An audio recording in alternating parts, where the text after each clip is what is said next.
welcome everybody back to another episode of the Trans Lesson Plan, your go-to podcast for transgender history. As always, I'm your host, Mari. And it is an absolute pleasure to be back here with you all on this Sunday afternoon. Now, as you all may know, I was gone last week. If you listened to last week's episode, I went to Chicago to visit my dad's side of the family and my dad, of course. And I had a fantastic time with my family. Got to see all my cousins, my uncles, and all that stuff. I got to meet my baby cousin for the very first time, which was fantastic. I took her and one of my other cousins to the zoo, and I think we had a very fun time, to be completely honest with you. I was tired after the very chaotic weekend of that, but it was well worth it. If you follow me on Instagram, you'll see the pictures that we took when I was at the zoo. Very cute, very adorable. But I'm happy to be back. While I was gone, I also finished my first session of the summer semester of graduate school. So it's kind of weird how I describe that, but basically summer semester at my school has two sessions. So there's session A, session B. So I literally just finished session A. I don't know what my grade is yet. I just know the last time I was kind of going through it, I had got an A. So hopefully, we can keep that A. So I did that, which was balancing that plus, work plus other things, extracurriculars I do outside of work. And all that stuff. It was a little challenging, but I did it, and hopefully I walk out with that A. So that's kind of all that happened while I was gone. Today I have a brand new episode for you all as we close out season 5. Now I know that I took last week off, so technically the turnaround time for season 6 will 9 times out of 10 be next week, only because I feel as though I owe y'all that. Like I said, I took a week off. This episode that I'm airing right now probably should have been last week, but I didn't have enough time. I recorded 2 episodes the week before then. So, I was like, hey, take the week off, do this episode this week. I could bless my followers or my listeners with giving them season 6 a little bit earlier than I anticipated. Because normally once I finish a season, I take a week off and then I come back and give you all a brand new season. Excuse me. So I think I'm going to do that. For y'all. So season 6 will drop next week. And today we wrap up season 5 with a brand new episode. So before I get into that, I like to always say welcome everyone to the Trans Lesson Plan, whether you're a new listener or returnee. The last day of Pride is upon us, sadly. I had a very crazy Pride month. I didn't do anything too exotic for Pride. I went to a couple of events and stuff like that, but Pride in Atlanta doesn't start till October. So that's when all my chaos will happen. So I did a little bit of surprise stuff. I meant to go to Chicago Pride. Didn't get the opportunity to go because of my crazy schedule.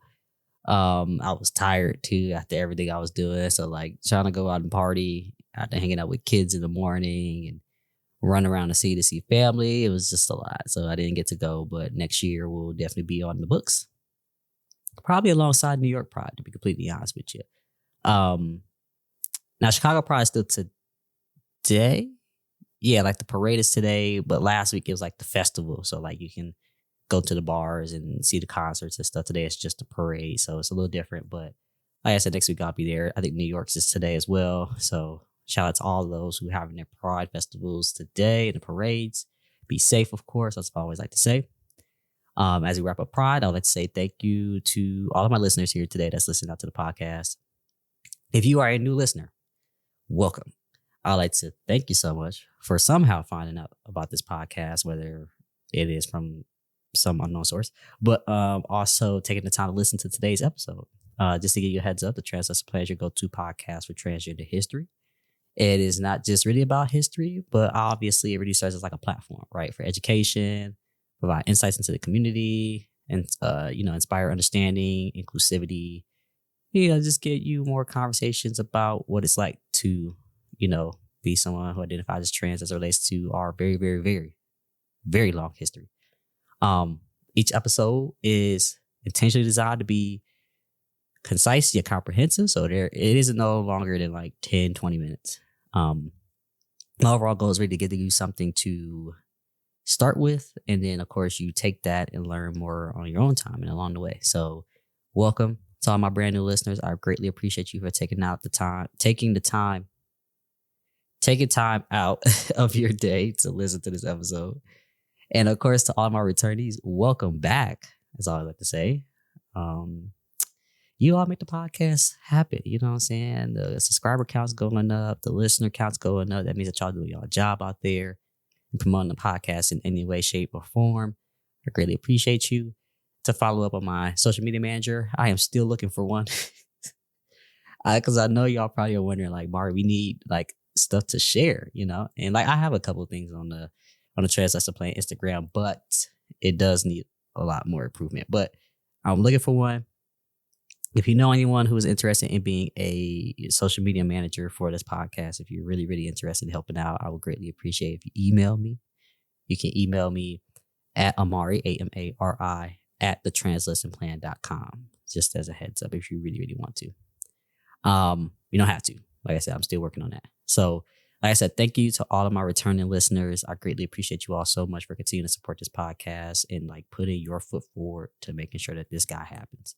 So, to get started, as we wrap into today's episode. Now, today, of course, every time we have a podcast, it's really a journey. But I really want to uncover a transformative organization that made significant strides in the transgender community. It is called the High Risk Project Society. Now, it's kind of the title. Well, not really kind of. It is the title of this episode, but I like to kind of finagle it, make it sound a little bit better. But this organization was founded in the heart of Vancouver, Canada, and it was actually a major force in advocating for transgender rights, serving really as a lifeline on providing essential resources for those in need. So with that, I want to get into the history of this organization and what it was like during the time of, when all of this, when I tell the story, you'll understand a little bit more. So let's get into it. Now, the High Risk Project Society, and I will abbreviate this to HRPS, of course, because I don't want to keep saying this over and over again, especially as I'm going to give you all a very concise episode, came into existence during a bleak period when the rights and resources for transgender individuals were woefully inadequate, right? Nestled within the blistening downtown east side of Vancouver, the HRPS emerged as a beacon of hope, really, for a multitude, of transgender individuals, particularly those who were marginalized and wrestling with additional challenges such as addiction and involvement in sex work. Now, the path they thread was fraught with obstacles, as any LGBTQ plus organization knows. Whether you're a nonprofit or you work for one, like myself, I understand that obstacles happen. It just does. Guided by stalwarts like Sandra I'm going to say her last name so terribly, so bear with me. Laframboise, FALAFRAMBOISE. For those who know me, I'm terrible with my dialect. Plus, this is also in the last name is not English. So Laframboise, I'm terrible. You guys get what I'm trying to say. And Deborah Brady. The HRPS had a traverse of complex, ever-changing landscapes, right? They were continually in a fight to secure funding. Like I said, somebody who runs a nonprofit and people who I know that run nonprofits know about funding. It is never easy. Strided to burden the narrow definition of what we like to call, quote unquote, primary transsexuality, ready to embrace a wider demographic, and had to challenge the real life test, quote unquote, as well, which is a continuous process that often cruelly denied transgender individuals the critical medical care that they require. So, primary transsexuality, like I said, is just a very, very long term from way, way back in the day, which has now been rebranded to transgender. So we all kind of get an idea of that. But the real life test, or RLT, is a concept where people feel as though transgender individuals should basically can they live a life like a normal human being, quote unquote? And obviously, normal human being really is not a real thing, but like basically, it's kind of like the concept of passing, right? Can this person pass in the real world and basically live a real life without being identified as someone as trans? Like, that's really what it is. And when we think about the medical field, a lot of times they know, sometimes they don't know. Like, for example, when I go into the medical field and I go get checkups and things like that, most of the time they don't know, right? I like to tell people that, work in the medical field, and I always go to like transgender care individuals anyway. But for this example, like if I didn't have that option here in Atlanta, I would be like, hey, I'm trans, just to give you a heads up. So as I'm telling you these things about my life and my health, I want you to know that although I present this way, that my medical conditions can be different because I still have woman anatomy. You know what I'm saying? Like stuff like that. So the real life test, especially back in the day, and the HRPS kind of originated, I think, in the 90s, if I'm accurate on this, not confirming that for you all real quick, that still would deny individuals the proper health care they needed if they were to go in and get help. So that's what that means. Now, unfazed by these hurdles, the HRPS stood firmly, really, in its commitment that they reached out with resources to anyone who sought their assistance, placing a particular emphasis on what I like to call the street entrenched primary transgender individuals. Like they would, go out to those who were, like I said, involved more in sex work, like I said, maybe homeless and stuff like that, which, as we know, is a group that's often neglected by society, even still to this day. And the organization had also made profound strides in advocating for the rights of transgender individuals, basically including lobbying tirelessly for the inclusion of gender identity in the BC Human Rights Code. Now, I'm not 100% versed in Canadian, history as it relates to the transgender community, gender identity, etc. I know that now they are very inclusive. Now, I have heard mixtures of that they still have some work to do, but more inclusive than the United States of America. And how the United States of America is, especially right now with all the controversy of the political debate. So, the presidential debate. Not to go into that, but basically, maintaining the operations of the HRPS was no mean feat, as we could guess. The organization frequently encountered disputes among its own members, endured countless hours of unpaid work, and was perpetually in the pursuit of always getting funding and securing funding. Now, yet despite these challenges, the HRPS managed to make remarkable contributions to the transgender community and actually played a pivotal role in advocating for the recognition of transgender rights. Now, in the end, the HRPS had to reluctantly shut its doors, a decision that rooted in membership burnout and the aspiration of their key leaders to embark on new journeys, which happens very often. Just to give you all a heads up, like that's not abnormal that things like this do occur. So I don't want you all to freak out and be like, "Hey, like, that's terrible." It is, but like I said, new things come up and new things happen. However, the legacy of the HRPS endures. Their relentless efforts paved the way for the acknowledgement of transgender rights, especially in Canada, in the Canadian era, in Canada. And they set a powerful precedent for the kind of targeted support and resources that marginalized communities need. So with that, as you all know me, if you listen to this podcast pretty often, if you're brand new here, I always like to do key takeaways, which is like very quick, recaps about what I just said and kind of how it impacts the transgender community. So some key takeaways I want to mention is that the first one, the high-risk project society emerged really as a beacon of hope, like I said, for many marginalized transgender individuals during a time when transgender rights and resources were severely lacking. And HRPS's mission involved navigating, like I said, these complex landscapes, advocating to get secure funding, like I said, broadening the definition of transsexuality at the time when it was before transgender became the new terminology, And like I said, confronting that controversial real life test, quote unquote, that often, impact the transgender individuals.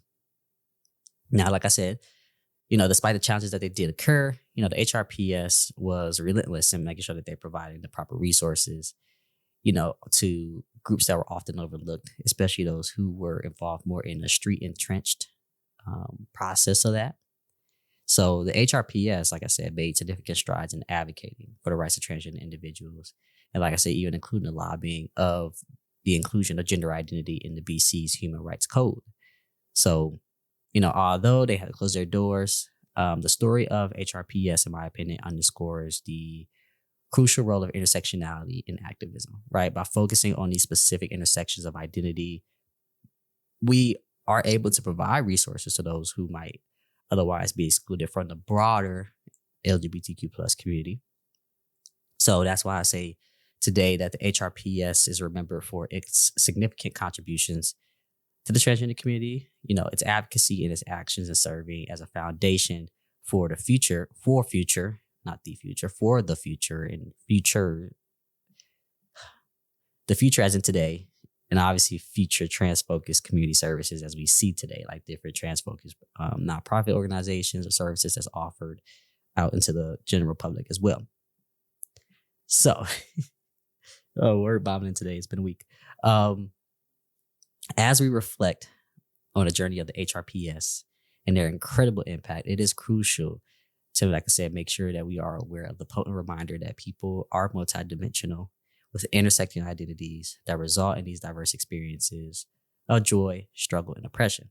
So as HRPS continue to focus on this, and as current organizations focus on this today, these specific intersections of identity, we are able to extend our resources to make sure that we are getting those within even the marginalized part of this very broad LGBTQ plus community. So with that, that is it for today's episode on the High Risk Project Society. And I greatly appreciate you all for taking the time out today to listen to today's episode. Now, I love getting into the vibrant history of trans history. I'm actually reading a brand new book right now that I am excited to share because I'm not really sure what to expect out of it. I got the audiobook because I got ADHD, but I can't wait to pull some of the stuff out of there and give you all the episode on what I find in that book as well. It's called Before We Were Trans by Kit Hiyam. And Kit, I apologize if you listen to this podcast and I'm saying your last name wrong. But it's a very good book that I've been recommended. I got the audiobook so I can listen to it today while I go to the pool or something. But I'm gonna take some things out of that, get some more history for you all, and see what I can give as podcast episodes. Maybe for season 6, depending on how fast I finish it. Maybe for season 7, who knows? But I thank you all, like I said, for coming out today. Greatly appreciate it. If you have not already, you can follow us on Instagram at the Trans Lesson Plan on Instagram and Twitter. If you want to follow me, the host, Mari, you can follow me at mariiiwrld. That is MAR3ISWRLD. I have stickers that I'm going to be posting around the city of Atlanta. So if you do see one of the stickers, definitely take a picture, share it out with your followers and friends. You can't see it if you're listening to the audio version of this podcast episode. But if you are listening in on the video version on my YouTube channel, this is what it will look like. My lady, it will be posting these around the city of Atlanta. So if you're like a little 5 points, I know some friends who run some nonprofit organizations as well. I want to try to post them there, the community service centers and all that good stuff. I'm gonna have those around. So stay tuned for that. If you are interested in the stickers, they are on the Trans Lesson Plan Instagram. Just give me a DM. I will be happy to share those with you all if you know that a place that you want to put it, record shops or something like that. I would greatly appreciate it. The bigger the word we get, the larger this podcast will grow. So with that, thank you all so much. Like I said, season 6 will be next week. So stay tuned for that episode. Don't forget to tell a friend, family member to listen to the podcast. If this is your first time listening to today's episode, please subscribe. Greatly appreciate it. And I appreciate everyone who has been writing good reviews. There have been the bigots in the review comments of my podcast, which I knew would happen. So for those who have been backing up the podcast and just kind of silencing that noise, I greatly appreciate you all as well for continuing to support. So with that, thank you all so much for giving me a little bit of your time on your Sunday afternoon. I hope you all have a great rest of your week. Happy 4th of July. If I don't get to say it to you all beforehand, take the day off, have a good time. And I will see you all next week. Peace.